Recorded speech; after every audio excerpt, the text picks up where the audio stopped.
മാതൃകയിൽ പല നീക്കങ്ങൾ നടത്തേണ്ടിയിരിക്കുന്നു. അപ്പോൾ നമ്മൾ ഇപ്പം ഡിസ്ക്ലോസ് ചെയ്യുകയെന്ന് പറഞ്ഞു കഴിഞ്ഞാൽ ശരിയായ ഒരു കാര്യമല്ല. ശരി.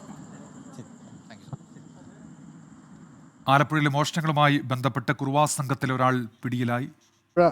ഈ സ്ക്വാഡിൻ്റെ പ്രവർത്തനത്തിലേർപ്പെട്ടത് പിന്നെ ഈ അവരുടെ താമസസ്ഥലമായി കാണുന്നത് ഇല്ല, അങ്ങനെ നമ്മൾ സ്ത്രീകളെയൊന്നും എടുത്തിട്ടില്ല. അത് ഇതിൻ്റെ കൺസേൺഡ് ആൾക്കാർ തന്നെ സംശയിക്കപ്പെടുന്നവരാണ് എടുത്തത്. അത് പിന്നെ നിർഭാഗ്യകരമായൊരു കാര്യമായിപ്പോയി.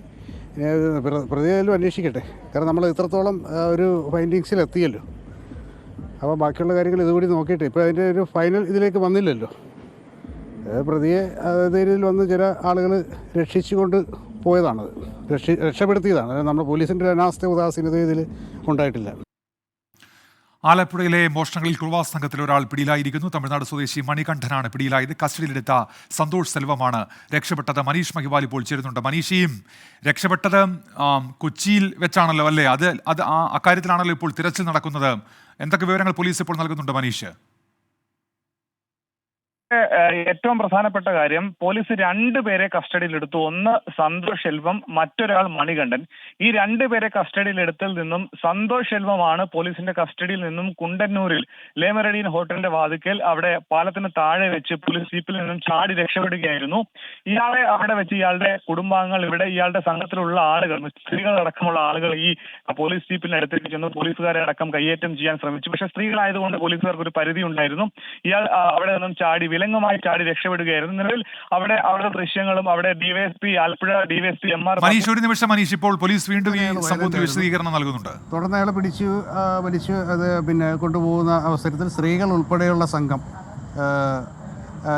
ഈ പോലീസിനെ അറസ്റ്റ് ചെയ്യുകയായിരുന്നു. പോലീസിന് അതിൻ്റെതായിട്ടുള്ള പരിമിതികളുണ്ടായിരുന്നു.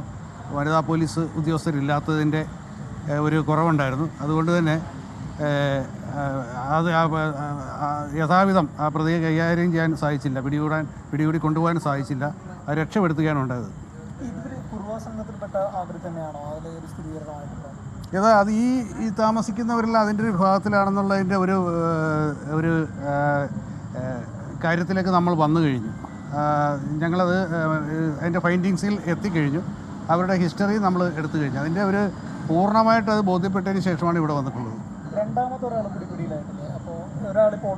അത് കസ്റ്റഡിയിലാണ്. അയാളെ ചോദ്യം ചെയ്തതിൻ്റെ കാര്യങ്ങൾ നമുക്ക് ബോധ്യപ്പെടേണ്ടിയിരിക്കുന്നു. ഇവരുടെ കൂടെ ഉണ്ടായിരുന്ന ആളാണ്.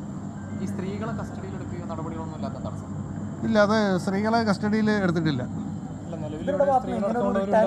ഉണ്ട്, അതിൻ്റെ കാര്യത്തിൽ അതിൻ്റെ നിയമ നടപടികളിലേക്ക് നമ്മൾ കടന്നേക്കും. കാരണം അത് പോലീസിനെ ഡ്യൂട്ടി തടസ്സപ്പെടുത്തിക്കൊണ്ട് ഒരാളെ മോചിപ്പിച്ച്, പോലീസ് കസ്റ്റഡിയിൽ എടുത്ത് ഒരാളെ മോചിപ്പിച്ച് എന്നുള്ളത് നിസ്സാരമായിട്ട് കാണാൻ സാധിക്കില്ല. അതുകൊണ്ട് അതിൻ്റെതായിട്ടുള്ളൊരു നിയമ നടപടി ഉണ്ടാകും. ഇനി ഈ രക്ഷപ്പെട്ട ആളോ? അല്ല, അത് നമ്മൾ നോക്കുന്നുണ്ട്. അവർ രക്ഷപ്പെടാതിരിക്കാനുള്ള മറ്റു കാര്യങ്ങളും എല്ലാം നോക്കുന്നുണ്ട്. എല്ലാവരും നമ്മളൊരു നല്ല ഒബ്സർവേഷനിലാണ് മിക്കവരും. അതെ,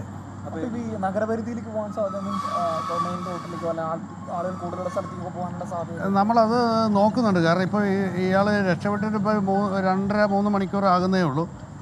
എവിടെയൊക്കെയാണ് പോയെന്നറിയില്ല. ഇപ്പോൾ ഈ പരിസരം ചുറ്റുപാടുമൊക്കെ നമ്മൾ നോക്കുന്നുണ്ട്. അതെ, അത് അപ്രകാരം തന്നെയാണ്. ഇല്ല, ആർക്കും തന്നെ ഇല്ല, അങ്ങനെ ഉണ്ടായിട്ടില്ല. പ്രതീക്ഷിച്ചിരുന്ന ഇതിൽ കൂടുതൽ ഇവരുടെ ഭാഗത്തുനിന്ന് ഒരു റിട്ടാലിയേഷൻ ഉണ്ടായിരുന്നു. അതാണോ ഇങ്ങനെ ഒരു പ്രശ്നത്തിൽ രക്ഷപ്പെടുന്ന ഒരു സാഹചര്യത്തിലേക്ക് എത്തിയത്? അതുകൊണ്ടാണ് നമ്മുടെ ഈ പോലീസിൻ്റെതായിട്ടുള്ള ഒരു പിന്നെ ഉദാസീന മനോഭാവം കൊണ്ടല്ല അത് സംഭവിച്ചിട്ടുള്ളത്. കാരണം പോലീസിന് ഈ വനിതാ പോലീസ് ഉദ്യോഗസ്ഥരുടെ അസാന്നിധ്യം ഉണ്ടായിരുന്നു. അപ്പോൾ അതുകൊണ്ടാണ് സ്ത്രീകൾ വന്ന് പ്രതിരോധിക്കുമ്പോൾ നമ്മളൊരു കറക്റ്റായിട്ടുള്ള ഒരു ഔദ്യോഗിക പരിവേഷം നമുക്ക് ഉണ്ട്.